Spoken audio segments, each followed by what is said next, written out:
మొట్టమొదటిసారి ఈ నా లైఫ్లో జరిగినటువంటి ట్రాజడీ అంతా అయిపోయిన తర్వాత నా ఆర్థిక పరిస్థితి మంచిగా లేక నేను ఒక దొర కుటుంబానికి సంబంధించి అక్కడ వాళ్ళ దగ్గర ఒక డ్రైవర్గా జాయిన్ అయినప్పుడు నేను అక్కడికి వెళ్ళినప్పుడు వాళ్ళ ఇంట్లో ఏదో ఒక ఫంక్షన్ జరుగుతుంది. ఆ ఫంక్షన్ అక్కడ అంతా రోడ్డు మీద ఉన్నటువంటి ఆ లారీలు అన్నీ వెళ్తున్నాయి ఆ కాంపౌండ్ వాల్ ముందు నుంచి. సో ఆ కాంపౌండ్ వాళ్ళ ముందే వీళ్ళందరూ చెప్పులు ఇడిచారు అన్నట్టు మొత్తం వచ్చినటువంటి చుట్టాలంతా అక్కడ. ఇడిచిన తర్వాత నివతలు ఉన్నాయి మొత్తం బయట. లారీలు ఓడుతోటి ఆ దుమ్మంతా ఎగరొచ్చి చెప్పుల మీద వాడు కుర్చీల మీద పడ్డది.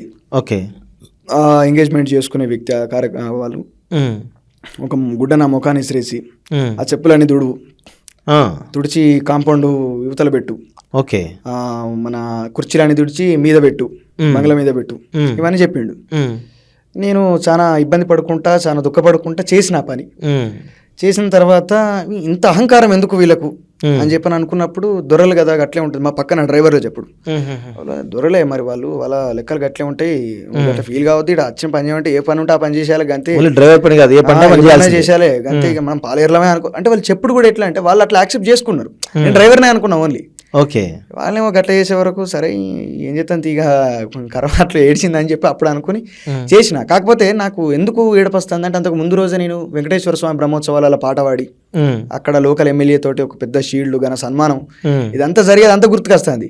నిన్న రాత్రి వరకు నేనేంది, ఇలా పొద్దుగల తెల్లారినాక నేనేంది, ఏంది ఇది అంటే ఒక దొర దగ్గర నేను ఏదో పెద్ద మొన్నటిదాకా మా నాయన చెప్పేటోడు, అరే ఇంటికి కేవలం మాలమాది వస్తే మీ తాత ఇట్లా చేతికి బట్ట చుట్టుకొని ఇచ్చేదిరా, అంత గొప్పగా బతికినాం అంత పద్ధతిగా బతికినాం మేము అని చెప్పి చెప్పిండు మా నాయన.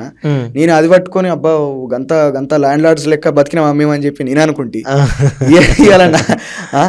ఇలా ఇదేంది అంటే మా నాన్న గద్దరన్న అంటే చాలా ఇష్టము, సామాజిక ఉద్యమాలంటే ఇష్టం, కానీ కట్టర్ మనవాదు ఉండే, కులవాదు ఉండే, బాగా పచ్చి కులవాదు ఉండే.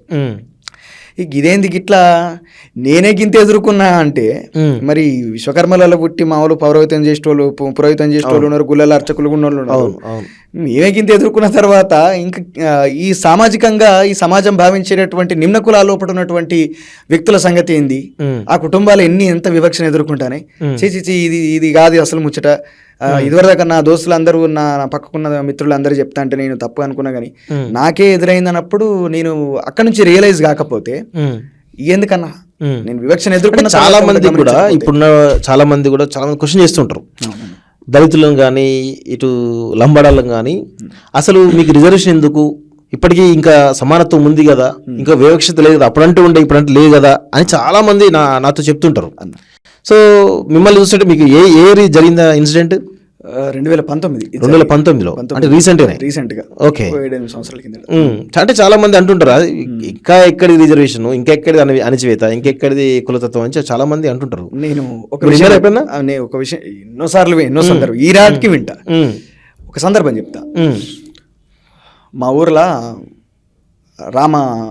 శ్రీరామనవమి జరిగింది. శ్రీరామనవమి జరిగినప్పుడు అంటే వివక్ష ఇంకెక్కడిది అని అంటారు కాబట్టి నేను దానికి సమాధానంగా చెప్తున్నా. ఇది చాలా ఒక 3-4 సంవత్సరాల కింద జరిగినటువంటి విషయమే. అట్లాంటి ఎన్నో జరిగినాయి, కాకపోతే నాకు గుర్తున్నది కాబట్టి నేను చెప్తాను. శ్రీరామనవమి జరిగింది. జరుగుతున్నటువంటి సందర్భంలో ఏంటంటే ఆ అర్చకునికి ఎట్లాంటి వివక్ష ఇవన్నీ ఉండే, కొంచెం లిబరల్గా ఉంటాడు మా ఊర్లో. ఆయన ఏం చేసిండంటే ఆ రాములవారి పలారం ఉంటుంది కదా, అదంతా పూజ అంతా అయిపోయిన తర్వాత పలారం అందరికి పంచాలి కాబట్టి ఒక ఆయనను పిలిచిండు. ఆయన మాదిగ సామాజిక వర్గానికి చెందిన వ్యక్తి. కాకపోతే ఏంటంటే నాకు భక్తి బాగా, రోజు గుళ్ళకి వస్తాడు, పాపం తుడుతాడు, అక్కడ ఏమన్నా పని ఉంటే చేస్తాడు మంచిగానే. ఆయనను పిలిచి మంచి సేవా తత్పరుడు కదా అని చెప్పి ఆయనకు పలారం ఇచ్చి అందరికి పంచాయి అని చెప్పి అన్నాడు.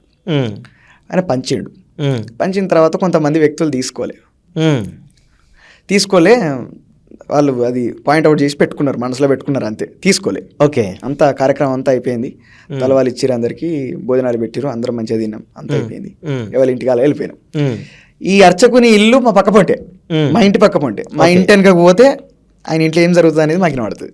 అంటే అర్చకుడు బ్రాహ్మణ లేకపోతే వైష్ణవ సాంప్రదాయంలో ఉన్నటువంటి మంచి బ్రాహ్మణుడు ఆయన. ఆయన అటు మాకు వినబడుతుంది కదా. నేను అట్లా ఇంటెనకకు పోయే వరకు ఏదో లొల్లి వినబడుతుంది. ఏంది అయ్యగారి ఇంట్లోకి ఇంత లొల్లి వినబడుతుంది, ఏం జరుగుతుంది అని చెప్పిన చూస్తోటి ఒక మాదిగంతో మాకు ఎట్లా పలారం ఇప్పిస్తావు, నువ్వు నీ చేత్తోటి నువ్వు మాదిగంతో ఇప్పిస్తావా అని చెప్పి కొంతమంది లొల్లి పెడతారు. ఊర్లో ఉన్నటువంటి అగ్రవర్ణాలు లొల్లి పెడతారు. లొల్లి పెట్టిర్రు. ఇక సరే ఎందుకే వచ్చిన లొల్లి, ఇప్పుడు మీకు ఏం కావాలో పలారం కావాలా, ఇక పట్టురు అని చెప్పి ఆయన అక్కడ ఏదో రాముల వారి దగ్గర పెట్టింది ఆయన పలారం, ఆయన చేతి మీద ఇచ్చిండు, అక్కడ తిన్నారా వెళ్ళిపోయారు. ఈ ఇప్పటిదాకా జరిగినటువంటి ఇష్యూనంతా ఒక వ్యక్తి నా దగ్గరికి వచ్చి మాదిగోడు గుళ్ళకి వస్తాడ్రా, మాదిగోడు పలారం పంచుతాడ్రా, పొడి తిట్టిన ఇవాళ అయ్యగారి దగ్గరకు పోయి అని చెప్పి నాతోడే చెప్పిండు ఆయన. చెప్పినాక నాకు నేనేం అనలేదు, ఊర్లు అంత మిత్రులే. ఈ విషయం కూడా ఎందుకు చెప్తానంటే వివక్ష ఎంత దుర్మార్గంగా స్వరూపం మారింది తప్పించి, బహిరంగ వివక్ష యొక్క స్వరూపం మారింది తప్పించి వివక్ష ఇంకా 100% చాలా గొప్పగా అట్లే ఉన్నది. గొప్ప అంటే ఆ పరాకష్టగా చెప్తున్నాను నేను ఆ పదాన్ని, అట్లే ఉన్నది. కాబట్టి ఆయన నాతో వచ్చి చెప్పిండు కదా. సో అక్కడ మనుషుల వ్యక్తుల అవసరం లేదు, పేర్ల అవసరం లేదు, అన్ని ఊర్లలో ఇట్లే జరుగుతుంది. అన్ని ఊర్లలో ఈ రకమైనటువంటి వివక్ష ఇప్పటికి చూస్తున్నాం కదా. నా గుడ్రాయి కాడికి రానియకపోడు, గుళ్ళకత్తారని చెప్పి తాళం పెట్టుడు. అయ్యప్ప స్వామి దీక్షలు కూడా నేనేం చూసినా అంటే ఇట్లా ఇదొక సంఘటన జరిగింది కదా. అయ్యప్ప స్వామి దీక్షలు ఏం జరిగిందంటే మేమంతా మాలలు వేసుకొని పొద్దుగాల ఏ పడి పూజన ఏది చేసినా ఒక కుటీరం ఏర్పరచుకుంటూ గుళ్ళనో లేకపోతే ఇంకెక్కడికన్నా పోతే కరీంనగర్కో ఏమన్నా పోతే అక్కడ ఎవరైనా భిక్ష పెడతారని చెప్పానంటే పోయేది, తింటాం. కరీంనగర్లో అట్లే జిల్లా కేంద్రంలో ఒక అయ్యప్ప స్వామి గుడి ఉంటుంది. మరి ఇక మేము పని మీద ఎందుకో కరీంనగర్ పోయినాము, మధ్యాహ్నం అయ్యే వరకు మరి భిక్ష చేయాలి కాబట్టి పోవాలి. పోయినా పలానా గుడి కాడ పెడతారు, నిత్యాన్నదానం ఉంటుంది అక్కడ. పోయినా అందరు స్వామితోటి కలిపిపోయినాం. అడిగి పోయినాక అక్కడ ఒక 3-4 స్వాములు కలిసి స్వామి మనం ఇంకొకటి అక్కడ రాముల వారి గుడి ఉంటుంది, మన స్వాములందరూ నేను తెలుసు వాళ్ళకి పాటలు పాడతా కాబట్టి మనం అందరం అక్కడ భిక్ష చేద్దామని చెప్పి అంచెలు అటు పట్టుకొని పోయాడు. సరే అని చెప్పి అటు పోయాను. పోయినాక మేము బోర్డుతో మేము కూర్చున్నాం. ఇక కూర్చున్నాము, ఇస్తారు ఎత్తారు అంటే తొందరతోటి చేస్తారు అన్నట్టు. ఏంది స్వామి అంతగానో ఆగమాగం అవుతానంటే ఈరోజు జాంబాబు స్వామి వస్తారు స్వామి, వాళ్ళు రాకముందే మనం తింటే వాళ్ళు తింటారు వచ్చినాక అని చెప్పారు అన్నాడు. ఓహో జాంబాబు స్వామి అంటే మాది మాది ఓకే. ఇదాతో అయితే ఇట్టెందుకు ఈ రకంగా ఈ ఆలోచన ఏంది, వాళ్ళతో తినకపోయింది. ఇది ఒకటి జరిగింది. ఒక స్వామి అయ్యప్ప స్వామి పడి పూజ పెట్టుకున్నాడు. ఆయన మాదిగానే, ఆయనకు కనీసం అలంకరణ పడి పూజ పెట్టుకుంటే చాలా పని ఉంటుంది. మేము పోయినాం, సేవ చేసినాం. వివక్ష అనేది మైండ్లో లేని వాళ్ళు పోయి చేసినారు అందరూ వేరే ఊర్లో. పాపం వాళ్ళ ఊరోళ్ళు ఎవరు స్వాములు రారు భిక్ష చేసేందుకు. వచ్చిన వాళ్ళు వచ్చినట్టు పూజ కాడ అయిపోతుంది, కథం ఎటోళ్ళటు కనబడరు, మాయం తీసుకోరు, కనీసం భోజనం చేయరు, ఎటోళ్ళటు పోతారు. అంటే ఇన్ని రకాలుగా అన్ని కోణాలలో కూడా వివక్ష ఎంత దుర్మార్గంగా ఉంది అనేది చూసినామన్న. చూసిన తర్వాత ఇంత వివక్ష సొంత భక్తుల మీద జరుగుతా అంటే భగవంతుడు ఏం చేస్తాడు, అది ఇది ఏ మతం అన్న కావచ్చు, ఏ మతం అన్న కావచ్చు. ఇప్పుడు దళితుల మీద దాడులు జరుగుతున్నప్పుడు అనేక మంది మెజారిటీ పీపుల్ దళితుల లోపల క్రిస్టియన్లు ఉంటారు. ఈ క్రిస్టియన్ లోపల ఉన్నప్పుడు మన జీసస్ ఎందుకు కాపాడతలేడు? ముస్లిమ్స్ మీద అనేక రకమైనటువంటి దాడులు జరుగుతాయి. వాళ్ళు మైనారిటీలు లేకపోతే ఈ దేశస్తులు కాదు, వాళ్ళు బంగ్లాదేశ్ కూడా వివక్ష ఉన్నది. అగ్రవర్ణాలు, అందులో కూడా నిమ్న వర్గాలు. మన నిచ్చెన మెట్ల కుల వ్యవస్థ లోపల ఒక్కొక్క మెట్టు ఒక్కొక్క కులాన్ని చూసుకుంటే మీదోడు నాకంటే నేను వానికంటే చిన్నోని కావచ్చు కానీ వీనికంటే పెద్దోని కదా అని వైడట్లే ఫీల్ అవుతున్నాడు. ముస్లిం సమాజం లోపల ఆడవాళ్ళ మీద ఉన్నటువంటి చులకనాభావం, అణచివేత దాదాపు మనకు ఎక్కడ కనబడదు. అందులోపట ఉండే అందులో ఫకీర్ల మీద ఉండేటటువంటి వివక్ష వాళ్ళ ఉన్నది. కాకపోతే ఈ దేశంలో మెజారిటీ పీపుల్ ఉన్నది మనమే కదా, హిందువులమే ఉన్నాం కదా.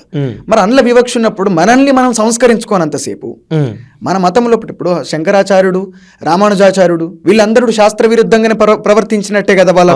అప్పుడు వాళ్ళు హిందూ వ్యతిరేకులు అయినరా? కాలేదు కదా. సరే అప్పుడు హిందూ మతం లేదు, అప్పుడు వైష్ణవ మతం, శైవ మతం ఈ రకంగా ఉన్నది కావచ్చు. వాళ్ళు అప్పుడున్నటువంటి శాస్త్రానికి విరుద్ధంగానే ప్రవర్తించారు. మరి ఇక్కడ శాస్త్ర సమ్మతం కాదు నువ్వు చెప్పేది అని చెప్పనన్నప్పుడు నేను హిందూ వ్యతిరేకన ఎట్లయినా వాళ్ళు జగద్గురువులు ఎట్లయినరు?